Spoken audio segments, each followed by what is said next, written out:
από τη Σμύρνη στον Πειραιά. Μελανιασμένη βγήκα από την κοιλιά της.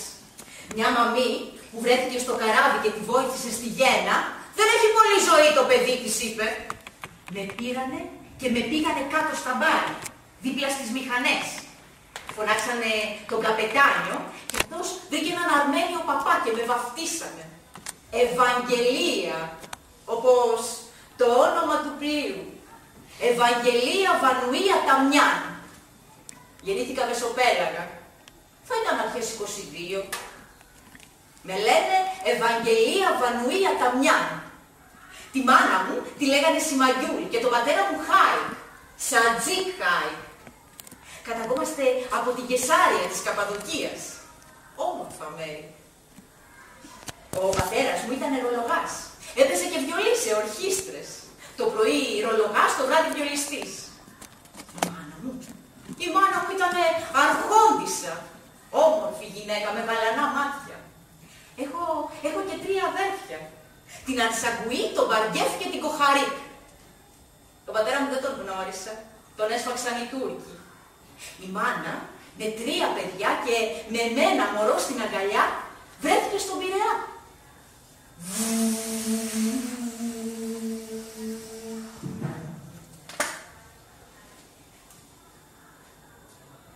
Περπατούσαμε στο λιμάνι για μέρες, όπου βρίσκαμε μένα μου. Στο θέατρο, στις αποθήκες κάτω στο λιμάνι, στις πλατείες. Μετά από πολύ καιρό, η Επιτροπή Αποκατάστασης Προσφύγων έδωσε προσφυγικά σπίτια. Όχι όμως εμάς τους Αρμένιους. Εμείς χτίσαμε τη ζωή μας στα παραπήγματα. Οδός Μεγάρων, αριθμός 50. Δίπλα στο Ρέμα. Ένας χωματόδρομος γεμάτος με λεμονιές ήταν. Εκεί βρεθήκαμε. Χιλιάδες ελληνικές και αρμένικες οικογένειες. Δίπλα-δίπλα. Και οι μικρασιάτες εκεί. Καλοί άνθρωποι αυτοί. Άξιοι. Η αρχοντιά τους και η πάστρα τους ξεχώριζαν. Σιγά σιγά ανοίγουν οι δουλειές. Ανοίγουμε μαγαζιά. Έμποροι ήμασταν στον τόπο μας, έμποροι και εδώ. Μικρά, μεγάλες βιοτεχνίες. Ο αδερφός μου, Μπαργκέφ, πήγε και βρήκε δουλειά στο λιμάνι, σαν λουστράκι. Κατεβαίνες κάτω στο λιμάνι και άκουγες «Εδώ τα καλά τσιμένια, παστρουμάδες και σουτζούκια!» Απ' τα μέρη μας ήταν όλες αυτές οι μυρωδιές, όλες αυτές οι γεύσεις, από εκεί τις είχαμε φέρει. Μας αγαπάει και ο κόσμος στην Κοκκινιά, ανοίγει τα σπίτια του, καταλαβαίνει τι άνθρωποι είμαστε. Ζούσαμε όμως σε άθλιες συνθήκες. Λίμνασαν τα νερά δίπλα στο Ρέμα. Βρώμα, υγρασία, τρύπαγε τα κόκαλα. Έβρεχε και το νερό μέσα στο σπίτι το μαζεύαμε σε λεκάνες. Ούτε ρεύμα είχαμε, ούτε τίποτα. Πείνα. Ευτυχώς η μάνα έπιασε δουλειά σε ένα εργαστήριο Αρμενίων και μπήκε ένα μεροκάματο στο σπίτι. Ανασάναμε λίγο. Εγώ πήγα στο σχολείο, στο Ευαγγελικό.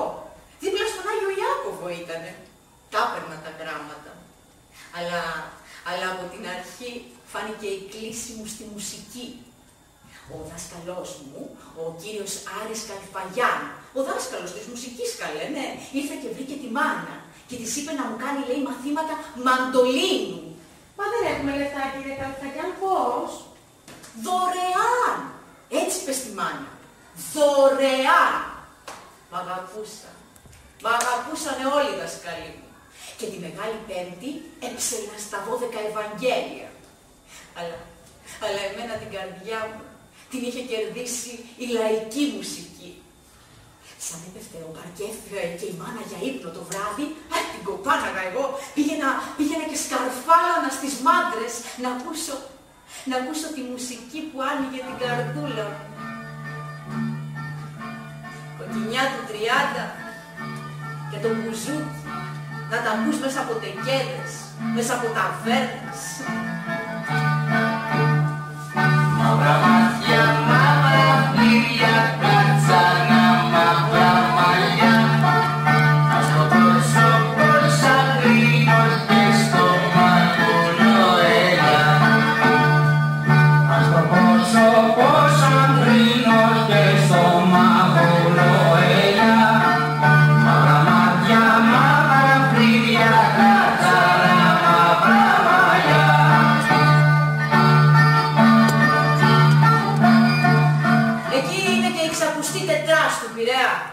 ο Μάρκος ο αρχηγός, ο Παγιουτζής, ο Ανέστος ο Βελιάς, ο Μπάτης. Με αυτούς δεν συνεργάστηκα. Τραγουδούσα όμως και ακουγόμουν έξω από την παράκα μας. Ερχόντουσαν από τη γειτονιά και με κάνανε χάζι πολύ. Ερχόντουσαν και από την παρακάτω γειτονιά, μη σου πω. Πολύ βέβαια. Με κουτσομπόλευαν. Κάποιες με έλεγαν και πουτάνα. Γι' αυτό. Ο αδερφός μου Βαργέφ βιάστηκε να με παντρέψει. 17 χρονών, μικρό παιδί με πάντρεψε. Στον Άγιο Ιάκωβο έγινε ο γάμος. 25 Ιουνίου το 1939 παντρεύτηκα. Το Χάικο, Μεροπιά. Όμορφος άντρας. Νοικοκύρης. Άμορε Χάικο.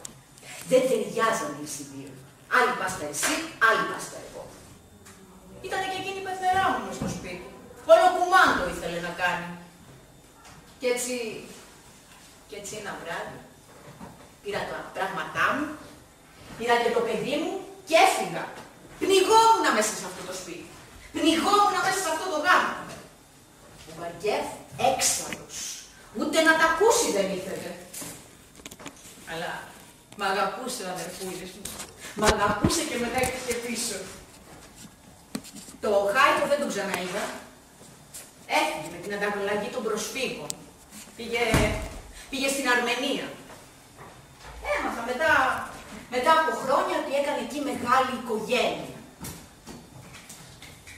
Και έρχεται το 42. Πόλεμος, κατοχή, πείνα. Ό,τι είχαμε και δεν είχαμε εκείνη την εποχή το δώσαμε. Για λίγο λάδι και για λίγο αλεύρι. Ερχόταν ο κόσμος έξω από τα σπίτια μας και φώναζε «Πεινάω! Ένα κομμάτι ψωμί δώστε μου! Πεινάω!» Βγάζονταν οι σφαίρες στα παράθυρά μας και τα μπαλκόνια μας. Άνοιγες το πρωί την πόρτα έξω και έβλεπες τα κορμιά μεταουλιασμένες στις κοιλιές να περνάνε τα καρότσια να τους μαζεύουν και να τους πηγαίνουν στα νεκροταφεία σε ομαδικούς τάφους. Ό,τι είχαμε και δεν είχαμε το δώσαμε εκείνη την εποχή. Πείνα, ψήρες,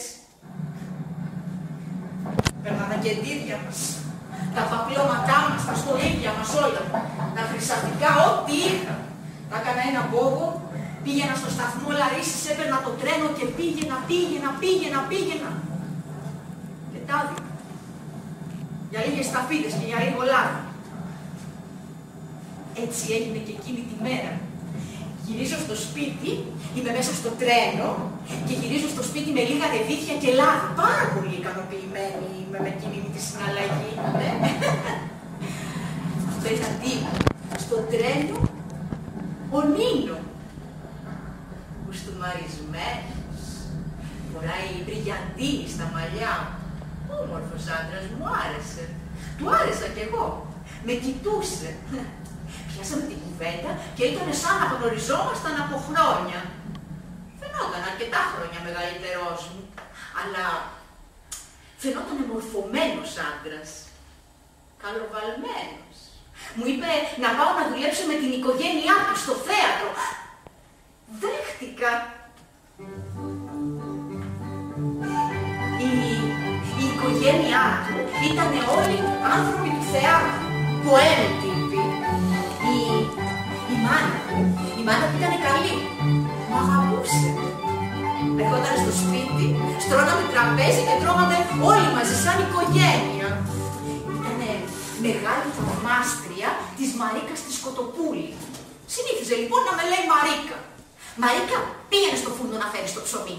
Μαρίκα, να φτιάξεις καφέ, θα σου πω και το φλιτζάνι. Μαρίκα το ένα, Μαρίκα το άλλο, Μαρίκα από εδώ, Μαρίκα από εκεί. Μαρίκα Νίνου. Έτσι θα με έλεγαν από εδώ και πέρα. Μαρίκα Νίνου. Καλλιτεχνικό όνομα. Μου άρεσε. Μαρίκα Νίνου.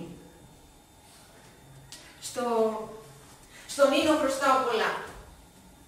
Αν και του τα ξεπλήρωσα και με το παραπάνω. Δεν ξεχνάω όμως ότι είναι αυτός που με μίλησε στο θέατρο. Στην αρχή με έβαλαν στο ταμείο να κόβω τα εισιτήρια.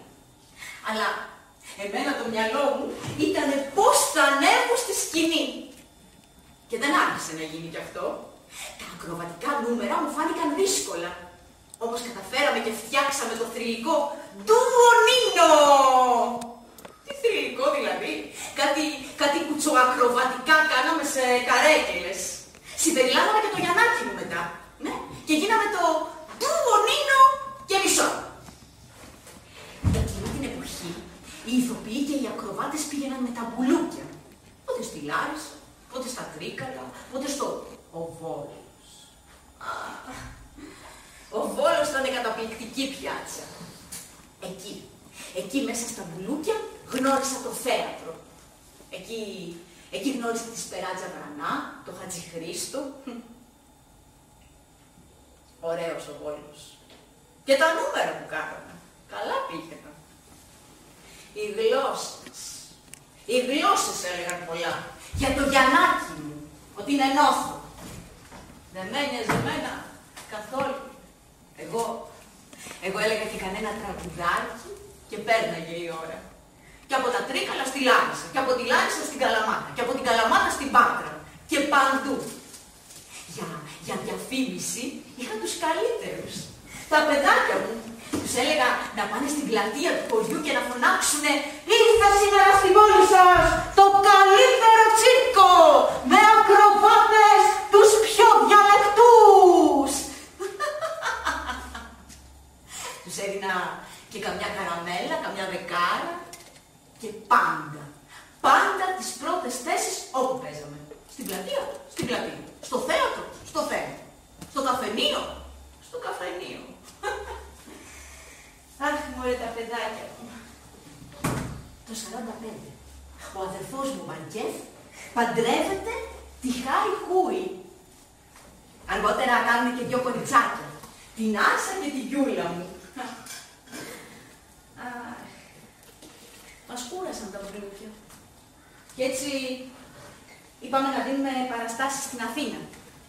Να γυρίσουμε πίσω και να δίνουμε παραστάσεις στον Πειραιά, στη Νίκαια. Πήγαμε λοιπόν και νοικιάσαμε σπίτι στην αρχή εγώ, ο Νίνο και ο Γιαννάκης μου στο Εγάλεο. Ωραίο το Εγάλεο, το αγάπησα. Τη μαγειρική στο σπίτι την έκανε ο Νίνο. Εγώ έφτιαχνα αυτά που μου άρεσαν. Κοφτό μακαρονάκι, με κιμά, γιαούρτι από πάνω και ρίχνα και λίγο μπούκο. Μοσχαράκι κοκκινιστό με πατάτες. Να γλύφεις και τα δάχτυλά σου. Αχ, το Εγάλεο. Σαν μια οικογένεια ήμασταν όλοι. Βγαίναμε το απόγευμα, καθόμασταν έξω από τα σπίτια μας, παίρναμε τα καφεδάκια μας.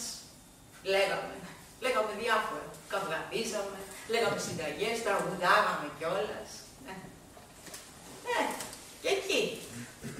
Και εκεί, με κουτσομπόλευαν κάποιες. Εν έδινα εγώ σημασία. Εγώ, σαν έπαιρνα το λεωφορείο για να βγω, να πάω στη Θηβόνη και να πάω στη δουλειά, σακοκέτα είναι. Σακοκέτα.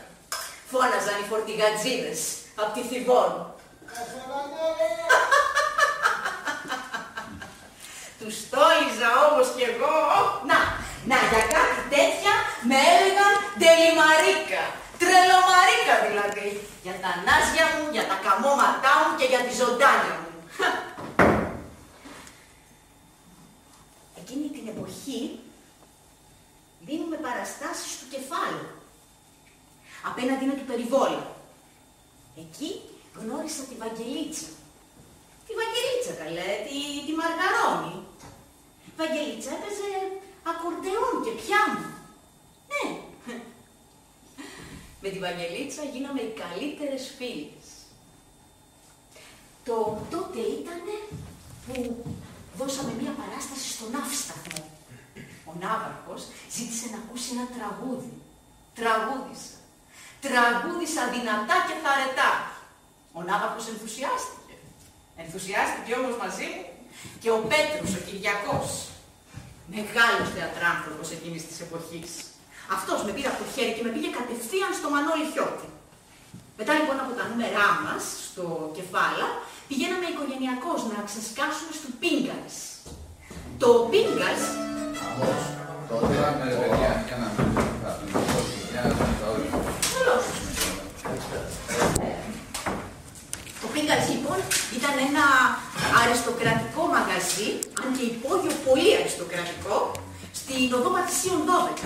Λίγο πιο πάνω ήταν ο κινηματογράφος Ροζιγκλέρ.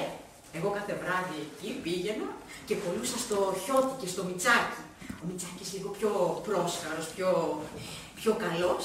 Του έλεγα, καλέ κύριε Μιτσάκι, πείτε στον κύριο Χιώτη να πω κι εγώ κανένα τραγουδάκι που είσαστε και κουρασμένοι. Καλέ κύριε Μιτσάκι, πείτε στον κύριο Χιώτη να πω κι εγώ κανένα τραγουδάκι που είσαστε και κουρασμένοι.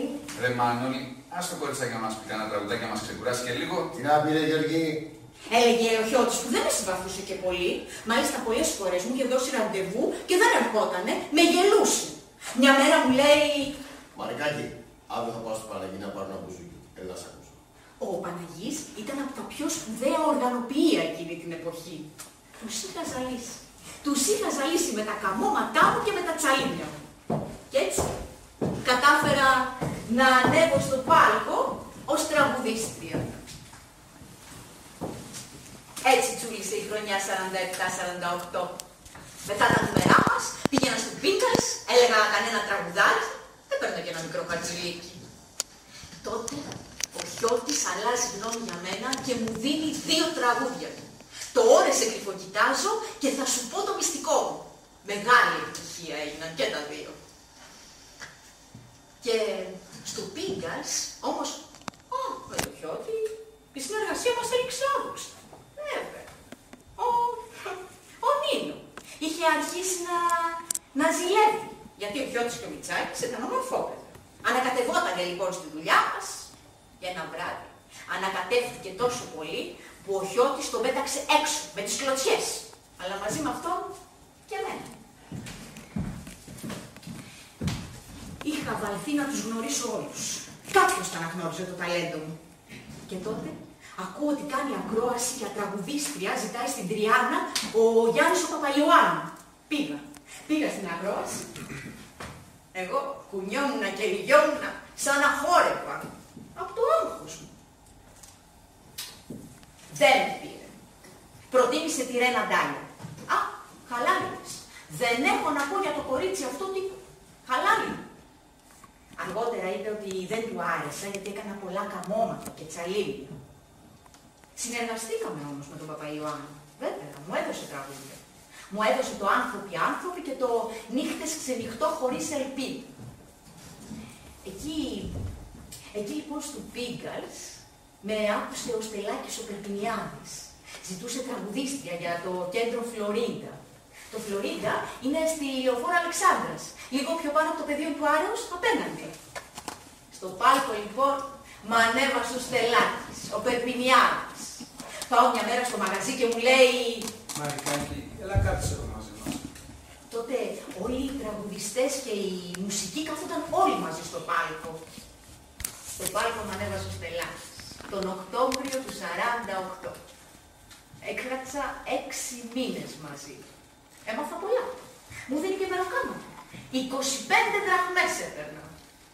Του ζήτησε αύξηση, αλλά δεν την έδωσε. Θα πάω στο Τσιτσάνι, με ζήτησε. Να πας Μαρικάκη, να πας. Είναι καλός συνθέτης, θα σου δώσει και τραγούδια. Εκείνη την εποχή, ο Τσιτσάνης συνεργαζόταν με τη Σωτηρία την Μπέλου, στο κέντρο του Τζιν, του Κοντρού.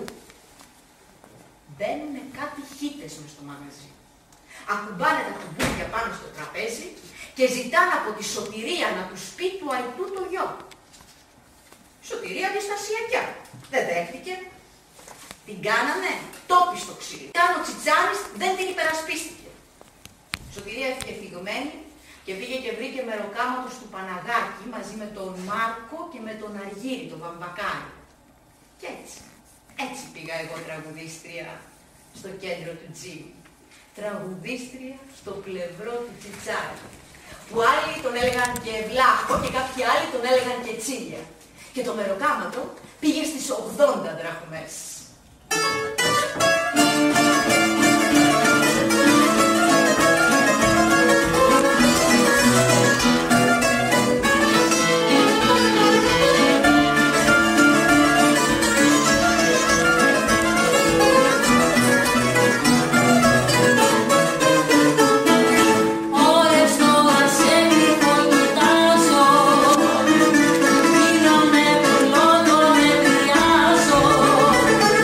Αφού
Ο Τσιτσάνης, ένας ξερακιανός άντρας, με μεγάλο κεφάλι και βλάχικη προφορά.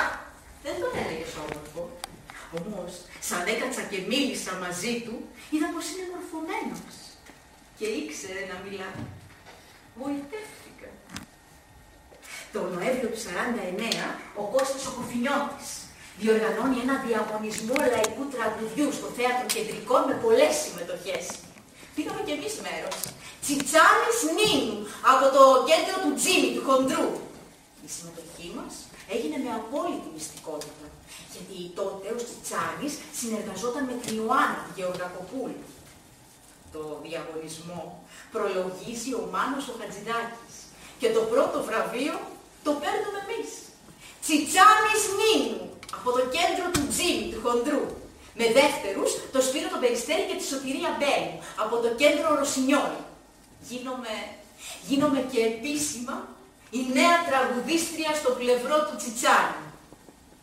Με τη Γεωργακοπούλου είπαμε βαριές κουβέντες. Γιατί λέει της πήρα τη θέση στο μαγαζί. Εγώ, ο Τσιτσάνης, είχε ξεκινήσει να γράφει τραγούδια του για μένα. 97 τραγούδια του είπα. Τι να πρωτοθυμηθώ. Εκείνη λοιπόν την εποχή έχει βγει και μια καινούργια μόδα. Φεύγουμε από τα μαγαζιά που τραγουδάμε και πηγαίνουμε σε σπίτια. Πλούσια σπίτια και παίζουμε. Όχι όλη η ορχήστρα. Εγώ, ο Τσιτσάνης βέβαια, η Βαγγελίτσα και ο Θανάσης ο Γιαννόπουλος. Αυτός έπαιζε κιθάρα. Φτώχεια εκείνη την εποχή.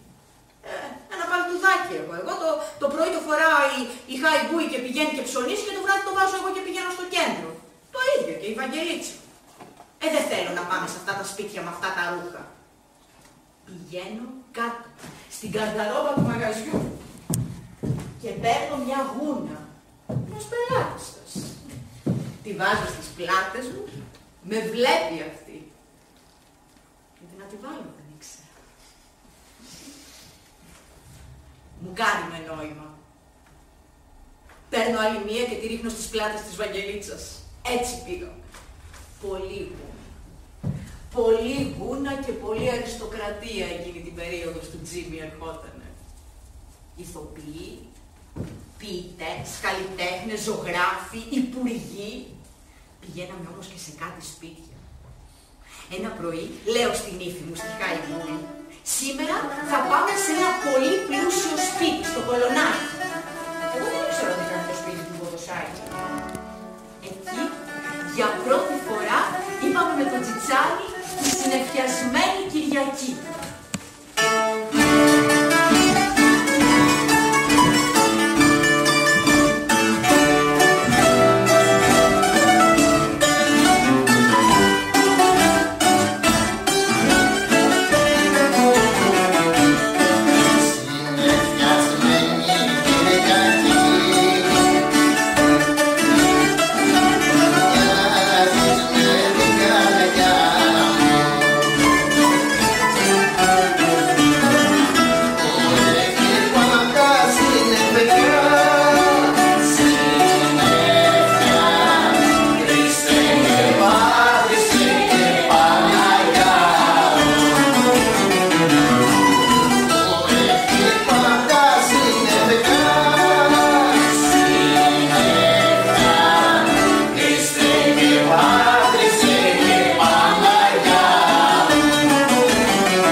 είναι η Σοφία η Σπανουδάκη. Μεγάλη δημοσιογράφος εκείνης της εποχής, αλλά και μεγάλη εχθρός του ρεμπέτη. Γράφει για μένα. Μία μικροσκοπική κοπέλα μέχρι 17 χρονών είναι μια σπάνια ρεμπέτισσα. Ο Τσιτσάρης, ο Βασίλης, ερχόταν στο σπίτι και κάναμε πρόβα τα καινούργια του κομμάτια. Μελετούσαμε ώρες πολλές. Ήταν τελειομανής. Τα τραγούδια του έβγαιναν μέσα από την καρδιά μου. Δεχόμουν τις παρατηρήσεις του και έκανα κατά γράμμα ό,τι μου έλεγε. Αχ, ο Βασίλης. Σαν να ανεβαίναμε στο πάλκο, ήταν σαν να με χτυπούσε ηλεκτρικό ρεύμα. Ήθελα να γίνω με συνέχεια καλύτερη και καλύτερη και καλύτερη. Είχα καλό μουσικό αυτή. Και αποστήθησα και τους τύπους γρήγορα. Χαιρόμουν να τον εντυπωσιάζω. Στο μεταξύ το 50 παντρευόμαστε και με τον Νίνο. Εντάξει, αργά. Αργά, αλλά απαραίτητο για να βουλώσω τα στόματα. Με τον Νίνο. Με τον Νίνο δεν υπήρχε έρωτας. Αλλά είχαμε ζήσει μια ζωή μαζί. Παντρευτήκαμε στο Εγάλιο, στον Εσταυρωμένο. Αλλά εμένα την καρδιά μου την είχε κερδίσει άλλος. Τον Οκτώβριο του 51 πηγαίνουμε στην Κωνσταντινούπολη. Θυμάσαι, Βασίλη? Εγώ, ο Βασίλης και η Βαγγελίτσα. Μέναμε στην πανσιόν της Κυραλέης. Είχαμε 3 δωμάτια.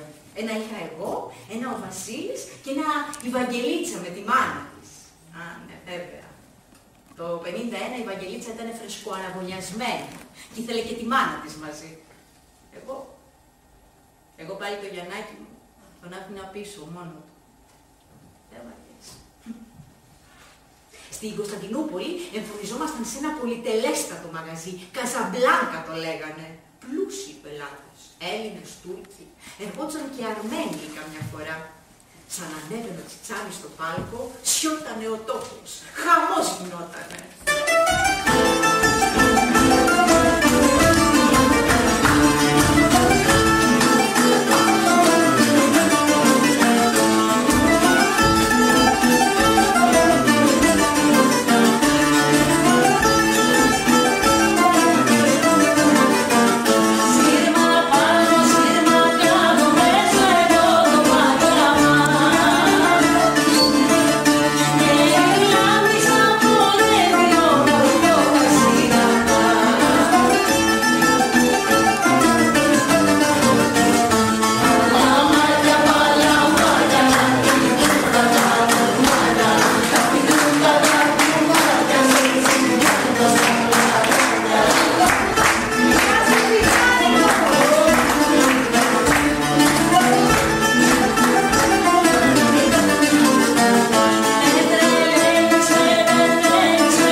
Μια μέρα, στα πίσω τραπέζια, ακούω αρμένικα.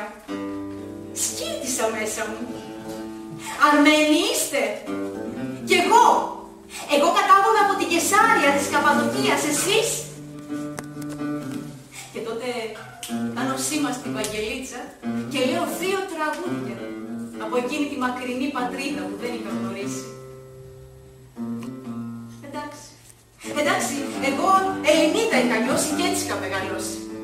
Αλλά και ο τόπος από που είσαι σε τραβάει παναθεμάτων. Στην Κωνσταντινούπολη κάναμε πολλούς φίλους. Μας αγάπησε και ο κόσμος, έβγαινα. Δεν έδινα λογαριασμού σε κανέναν. Ήμουνα για πρώτη φορά λεύτερη και μόνη. Δεν του άρεσε αυτό του Βλάκου. Αλλά και εκείνος τα ίδια έκανε. Είχε μπλέξει με μία πριγκίπισσα. Έτσι έλεγαν τα κουτσομπολιά. Δεν με ένοιαζε εμένα καθόλου. Εμένα ερχόντουσαν τα τηλεγραφήματα εκείνη την εποχή, το ένα πίσω από το άλλο, για την επιτυχία που είχα κάνει του Μητσάκη, τα παλαμάκια. Καμάρι εγώ τότε. Τηλεγραφήματα βέβαια ερχόντουσαν και από τον Νίνο. Η χρυσή κότα ήμουνα γι' αυτό. Δεν έφτασαν, μου έλεγε, τα αυγά, δεν γέννησαν οι κότες. Και εννοούσε τις λίρες. Στην Κωνσταντινούπολη πληρωνόμασταν καλά. 3 λίρες έπαιρνε ο Βασίλης, 2 εγώ και 1 Ευαγγελίτσα. Έκανα γερό κομπόθεμα εκείνη την εποχή. Έτσι ξεκίνησα να φτιάχνω το σπίτι μου στο Εγάλεο. Και έστελνα λοιπόν λίρες στον Νίνο. Του έλεγα λοιπόν, σου στέλνω και 5 αυγά. Εννοούσα 5 λίρες. Πήγε και ο Γιαννάκης μου, σε σχολείο ιδιωτικό, το πουλάκι μου. Και γυρνάμε λοιπόν στην Αθήνα, κοντά στα Χριστούγεννα. Και βρίσκω στο κέντρο του Τζίμι τη Σεβάς Χανού. Να φύγει! Να φύγει, δεν τη χρειαζόμαστε. Ή αυτή ή εγώ. Και ο Τζίμις την έδιωξε. Η Σεβάς όμως μου το κράτησε. Κάπου λέει θα τη βρω την Νίνο και θα της δείξω εγώ, θα τη δείρω. Και με βρήκε. Ναι, με βρήκε. Με βρήκε ένα μεσημέρι στο καφενείο του Μάριου. Έχω πάει εγώ τώρα εκεί και είμαι μόνη μου. Της τηλεφωνούν ότι είμαι μόνη μου, έρχεται. Έχει κόσμο εκείνη την ώρα το μαγαζί. Αρχίζει η Σεβάς. Γιατί μου το κάνατε αυτό, κυρία Νίνου? Και μου αρπάζει από το μαλλί. Και αρχίζει να με κοπανάει. Κοπάνισα κι εγώ, αλλά εγώ χρειάστηκε να πάω στο νοσοκομείο. Κατάλαβε τη Σεβάς. Μέχρι στο νοσοκομείο με έφτασε. Το καφενείο του Μάριου, Το καφενείο του Μάριου. Καφενείο μουσικών. Ήωνος και Κοτοπούλη, κάτω στην Ομόνια ήταν. Και ποιος δεν είχε πρωτοπεράσει από εκεί? Ο Χιώτης. Με τα κουστούμια του, με τις γραβάτες του. Παπαϊωάννη. Ο Μάρκος. Τον Μάρκο τον έβλεπε συνέχεια. Ήτανε φίλοι με τον Μάριο. Συνήθιζε μάλιστα να λέει, όποιος δεν έχει πιει ούζος του Μάριου, δεν λογάται μπουζουκτσής. Ερχότανε και ο Τσιτσάρης, ναι. Είχε γράψει και ένα τραγούδι για μένα.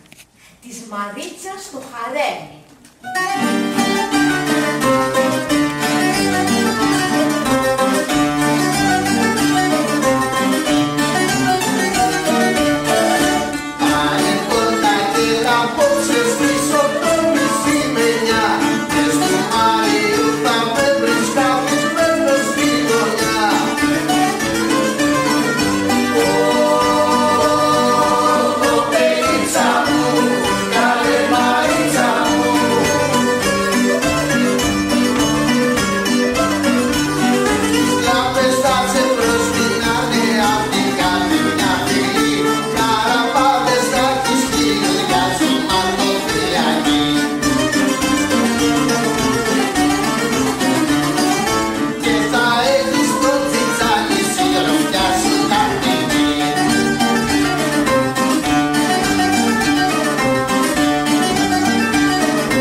Γλέδια που είχαμε κάνει εκεί μέσα, έξω καρδιά όλοι.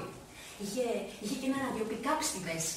Όλες οι πρωτιές των δίσκων είχαν παίξει εκεί. Μόλις υπογραφούσανε τα παιδιά, φέρναν την πλάκα και τη βάζανε εκεί και την ακούγανε. Και μετά αυτολογοκρίνονταν. Κάνανε δηλαδή κριτική στην αμετάξη τους. Να, κοίτα πόσο δυνατά παίζει εδώ το μπουζούκι ο Χιώτης, κοίτα ο Μητσάκης, άκου τι λέει. Να, τέτοια άκουγες εκεί μέσα. Και 9 η ώρα ακριβώς φεύγαμε για τα μαγαζιά που παίζαμε. Όμορφα χρόνια. Τι είναι.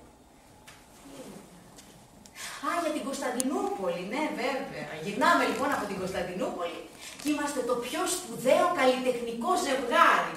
Τσιτσάρης Νίνου. Τσιτσάρης Νίνου. Όλος ο κόσμος μιλάει για μας.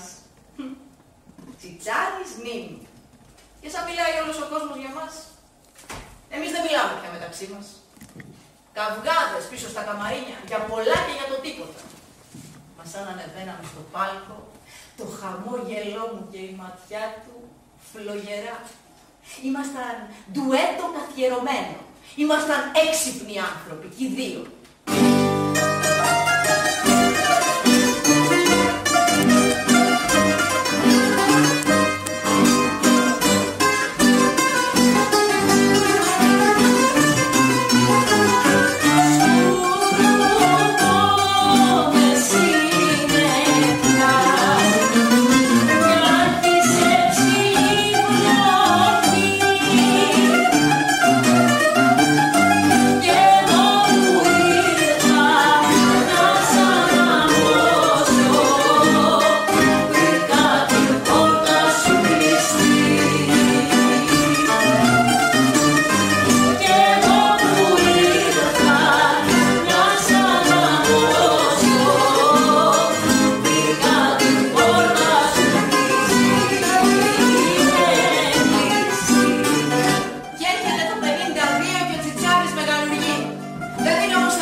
ζωή, ποιος θα ξέρει. Όμως κι εγώ έχω καθιερωθεί ως η μεγάλη δίβα του λαϊκού τραγουδιού. Έχω φωνή μέταλλος.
Και έτσι στην Τριάννα βρίσκεται ο Μανώλης. Εγώ τα έχω σπάσει με τον Τσιτσάνι. Ζητάω δουλειά. Έξυπνος άνθρωπος ο Χιλάς, με προτείνει στο σχήμα. Αλλά ο Γιάννης έχει πάλι τις αντιρρήσεις του. Αχ, με είχε πάρει από κακό μάτι αυτός ο Παπαϊωάννου. Όμως, η ταμπέλα στο μαγαζί γράφει Χιώτης Νίνου Παπαϊωάννου. Και τα εγγένεια γίνονται 1η Μαΐου του 52. 2 μέρες μετά. Ο Τσιτσάνης κάνει εγγένεια στο Φαλιρικό μαζί με τη Σωτηρία την Μπέλου και με μαέστρο τον Σπύρο τον Περιστέρη. Σύλληψε. Σύλληψε λίγο. Όμως τα σχήματα δεν πάνε καλά. Και έτσι ο Τσιτσάνης ζητάει να πάω εγώ στο Φαλιρικό και να έρθει η Σωτηρία στην Τριάννα. Μας ξέρει μας ο κόσμος. Ντουέτο καθιερωμένο. Τσιτσάνης Νίνου. Αλλά η Σωτηρία κάνει τα δικά της τώρα. Τάχα μου έχει συμβόλαιο στο Φαλιρικό και τέτοια. Μπαίνει στη μέση ο Παπαϊωάννου, τρασιάζει τα πράγματα. Α, τον άκουγε η Σωτηρία του Παπαϊωάννου. Είχαν συνεργαστεί τότε. Είχαν κάνει και κάτι επιτυχίες στην Πειραιώτισσα και το... Άνοιξε, άνοιξε, γιατί δεν αντέχω. Κι έτσι οι ταμπέλες στο μαγαζί αλλάζουν μέσα σε ένα βράδυ. Τσιτσάνης Νίνου στο Φαλιρικό και... Όχι, η Σωτηρία δεν πήγε στην Τριάννα. Όχι, πλευρίζει το Χιλά να πάρει το μαγαζί του Καλαματιανού, που είναι μέχρι τότε κλειστό, δίπλα στο Φαλιρικό. Και κάνει εγγένεια εκεί μαζί με τον Μανώλη το Χιώτη μέσα σε ένα μήνα. Και στην Τριάννα μένει ο Γιάννης ο Παπαϊωάννου με τη Μέρη Λίντα. Και έρχεται το 53. Το 53 με βρήκε και εμένα το κακό. Γεννήθηκα για να πονώ και για να τυραννιέμαι. Είχε και αδερφή μου, η Κοκαρή. Αλλά εκείνη έφυγε νωρίτερα. Γεννήθηκα για να πονώ. Και ο αδερφός μου, ο αδερφούλης μου, Βαριέφ. Αλλά εκείνο ούτε να τον χαιρετήσω δεν πρόλαβα.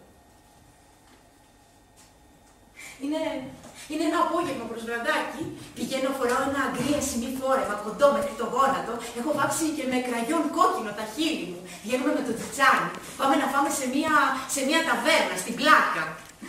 Εκείνο το βράδυ βρήκα το θάρρος και την ευκαιρία να του μιλήσω για την αιμορραγία μου.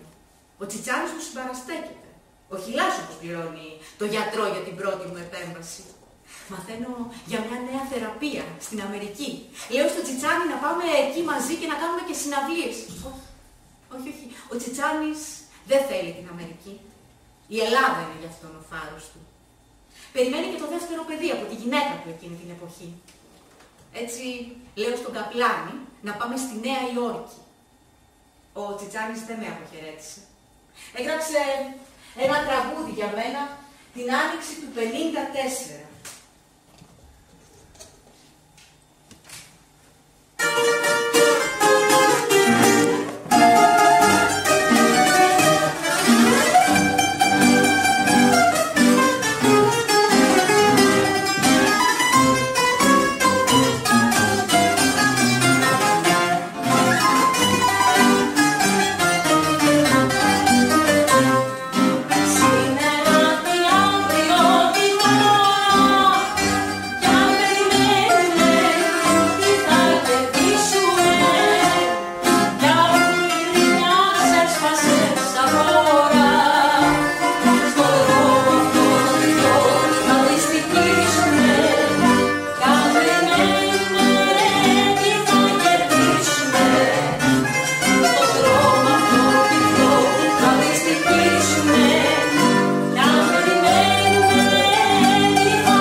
η άλλη μουσική συγκινημένη. Άνοιξα την πόρτα του στούντιο και βγήκα. Με είδα στο Φλωρίδα να κρατάω το πρώτο μου μικρόφωνο. Με είδα στην αυλή του σπιτιού μου, με το Γιαννάκη να παίζει στα πόδια μου και με τον Τσιτσάνη να κάνουμε πρόβα ατελείωτες ώρες στα κομμάτια του, τη μάνα να μας παίρνει νερό μέσα σε καθαρές κανάτες. Είδα. Με είδα τραγουδίστρια στο πλευρό του Τσιτσάνη, στο πάλο του τζιν. Είδα και δάκρυσα. Και έκλαψα. Έφυγα για την Αμερική στα κρυφά, γιατί δεν είχα πάρει διαζύγιο από τον Νίνο. Και δεν ήθελα και ο Γιαννάκης μου να με βλέπει άλλη μια φορά να φεύγω. Ο Γιαννάκης μου την άλλη μέρα, σαν ξύπνησε όλο για μένα, ρωτούσε πού είναι η μαμά του, ζήταγε. Ήταν και ο αδερφός μου εκείνη την εποχή, ο Μπαριέφ, βαριά άρρωστος. Μπαινόβγαινε στο Σωτηρία με πόνους στο στήθος και με πολύ βήχα. Έτσι πατοφεύγουμε για την Αμερική. Στην Αμερική τα μεροκάματα είναι καλά. Ουρές κάνουν έξω από τα μαγαζιά για να μας δει ο κόσμος. Συνεργάζομαι με μια δισκογραφική, τη Λιμπερτή. Την έχει ο άντρας της Εύα Στήλ. Καλός άνθρωπος αυτός. Ντόπουλος, ειλικρινής. Λίγο κοντούλης, αλλά καλός. Κάνω πολλές δισκογραφήσεις. Όμως θέλω να γυρίσω πίσω στην οικογένειά μου. Χειροτερεύω και στην υγεία μου. Κάνω δεύτερο χειρουργείο. Ο καπλάνης δεν ήξερε ότι είμαι άρρωστη. Ο γιατρός βγαίνει από το χειρουργείο, δεν έχει πολύ ζωή, κάνα χρόνο. Γυρίζουμε στην Αθήνα. Καλοκαίρι του 55. Εγώ καθόλου καλά στην υγεία μου. Συνεργάζομαι τότε με τον Γιάννη, τον Στοματίου, τον επωνομαζόμενο και Σπόρο. Τραγουδάμε μαζί στο κέντρο του Τζίμι, του χοντρού. Ο Τσιτσάκης τα έχει μπλέξει με τον Ανέστο. Γυναικάδες και οι δύο. Χειμώνας του 56 κάνω δεσμό με τον Σπόρο. Σαν τελειώναμε νωρίτερα από το μαγαζί του Τζίμι, πηγαίναμε εκεί που τραγουδούσε ο Τσιτσάνης. Μόλις με έβλεπε να μπαίνω μέσα στο μαγαζί, να, ήρθε πάλι πτάνα με τον Βαλεντίνο. Άμα το Βασίλη. Όλο τέτοια έλεγε. Πηγαίνω στην Αμερική δεύτερη φορά. Αυτή τη φορά μόνη μου. Παίρνω το αεροπλάνο και πηγαίνω στο αεροδρόμιο. Εκεί με υποδέχεται η Ρένα Ντάλια. Πολύ μου στάθηκε αυτό το κορίτσι. Τραγουδάω αυτή τη φορά στο κέντρο Κηφισιά. Η Ρένα τραγουδάει λίγο πιο κάτω, στο κέντρο Βρετάνια. Πονούσα, μα σαν ανέβαινα στο πάλκο, τα ξέχναγα όλα. Όμως το έβλεπα ότι είχε αλλάξει η όψη μου. Το έβλεπα στα μάτια των άλλων. Το καταλάβανε κιόλας ότι αυτό το θεριό θέργευε μέσα μου και μέτρωγε. Ένα βράδυ λέω στη Ρένα, «Τρερένα, κοίτα πως έχει πριστεί το πόδι μου». Μόλις τελειώσαμε το πρόγραμμα, με πήρε και με πήγε κατευθείαν στο νοσοκομείο. 3,5 μήνες έμεινα σε αυτό το νοσοκομείο. Καλό δεν έβλεπα. Άσπρους τύπους, να έρχεται το πρωί η Ρένα να μου κάνει συντροφιά, να με ταΐζει. Θα ήθελα να γυρίσω πίσω στους δικούς μου ανθρώπους. Δεν έχω παράδειγμα. Και όλοι εδώ, πολλοί μου συμπαραστάθηκαν, όλοι οι δικοί μου άνθρωποι. Μέχρι και γιατρό έβαλαν μέσα στο αεροπλάνο να με γυρίσει πίσω στην Αθήνα. Και έρανο έκανα. Να μαζευτούν τα χρήματα για να πληρωθεί το νοσοκομείο και το εισιτήριό μου. Μια μέρα ζήτησα ένα συμβολιογράφο. Ένα σπίτι είχα, το γράφω στο Γιαννάκη, στο παιδί μου. Ένα βράδυ με φύσηξε ένα αεράκι. Πάω στο παράθυρο του νοσοκομείου και βλέπω έξω τον Πειραιά μου.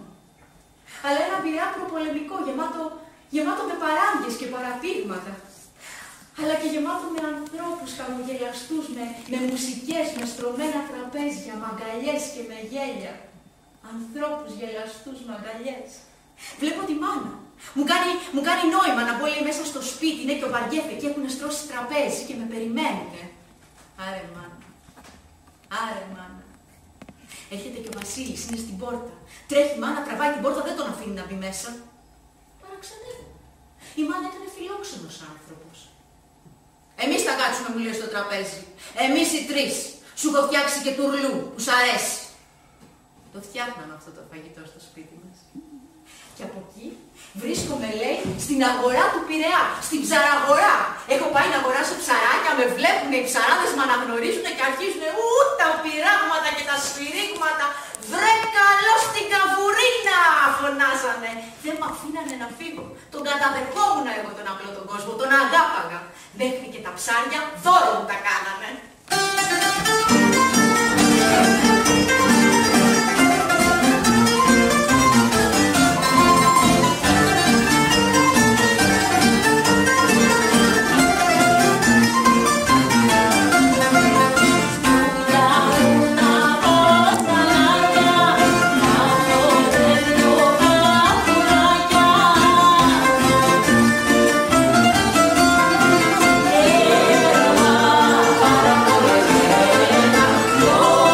Oh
Τραπέζι Σκάικούρι της νύφης μου, στο σπίτι του αδερφού μου του Μπαριέφ.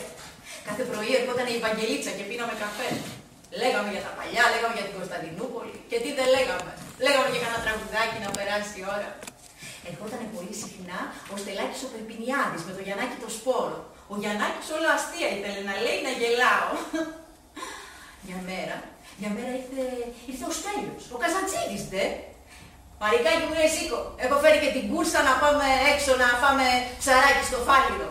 Θυμότανε, λέει, που πήγαινα εγώ αξιμέρωτα σαν τελειώναμε από τα κέντρα τα νυχτερινά και τους πήγαινα τυρόπιτες. Και αυτοί ξεκινάγαν τη δουλειά τότε. Ούτε που το θυμόμουν εγώ αυτό. Μια μέρα ήρθε η Σωτηρία με τη Σεβάς. Νερό και αλάτι μου, λέει η Σωτηρία, Μαρίκα μου. Και τη Σεβάς σαν ότι πήρανε λίγο τα κλάματα. Σώπα κοριτσάκι μου, της λέω, τι πας να κάνεις τώρα, πέρασμένα ξεκασμένα. Είπα. Και τι δεν είπαμε.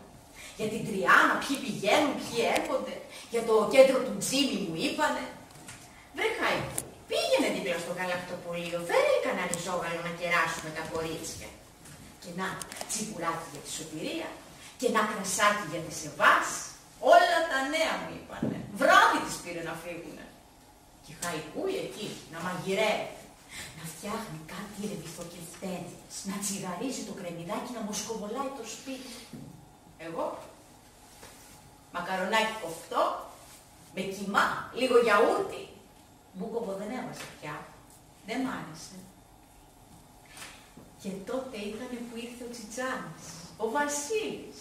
Με πήρε αγκαλιά και με φίλησε και μ' αγκάλιασε. Άμορε βλάχο, του λέω, με έφαγες. Σήκω Μαρικάκι, μια χαρά σε βλέπω. Σήκω, σου έχω γράψει και ένα τραγούδι καινούριο να πεις. Τώρα Βασίλη, του λέω. Το νέο το παιδί, το καινούριο, το μικρό, τι κάνει. Πες μου, τι κάνει το παιδί. Άλλα λόγια να αγαπιόμαστε, Βασίλη. Βασίλη, να πάτε στην Αμερική. Είναι καλά εκεί. Θα κάτσεις να φάμε.